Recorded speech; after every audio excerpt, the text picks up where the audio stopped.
Abonnez-vous. Si tu aimes ta santé. Protégez ta santé Mackensia. Votre enfant crie et se jette par terre, c'est la crise des 2 ans appelée terrible toux qui se manifeste plus ou moins aux alentours des 2 à 3 ans, c'est une période normale de la vie de l'enfant. Sachez que l'homme passe par 3 crises, l'adolescence, la crise de la cinquantaine et celle qu'on abordera maintenant qui est la première de sa vie. Cette période où l'enfant, qui était alors un véritable petit ange et docile, se met à refuser clairement les choses, à crier et à pleurer à la moindre contrariété et à vous en faire voir de toutes les couleurs. Comment gérer la crise du terrible tout? Il faut commencer par avoir bien en tête le fait que la crise des 2 ans est un passage normal pour tous les enfants.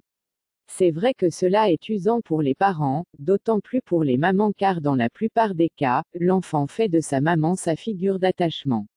C'est donc avec elle qu'il va laisser aller toutes ses émotions sans chercher à contrôler ni contenir.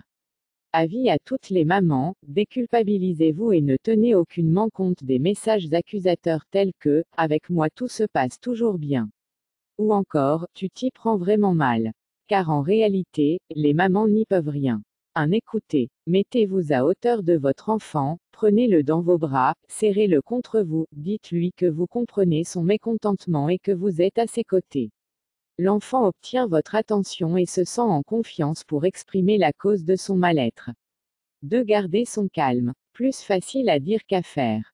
Cependant, l'enfant a besoin de vous sentir solide pour que vous l'aidiez à gérer ce moment difficile pour lui.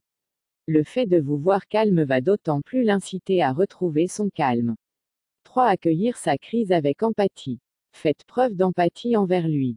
Faites-lui comprendre que vous comprenez ce qu'il ressent et que c'est normal de ressentir de tels sentiments parfois. 4. Expliquer. Lorsque la crise est la cause d'un refus de votre part, prenez le temps de lui expliquer les vraies raisons de ce refus.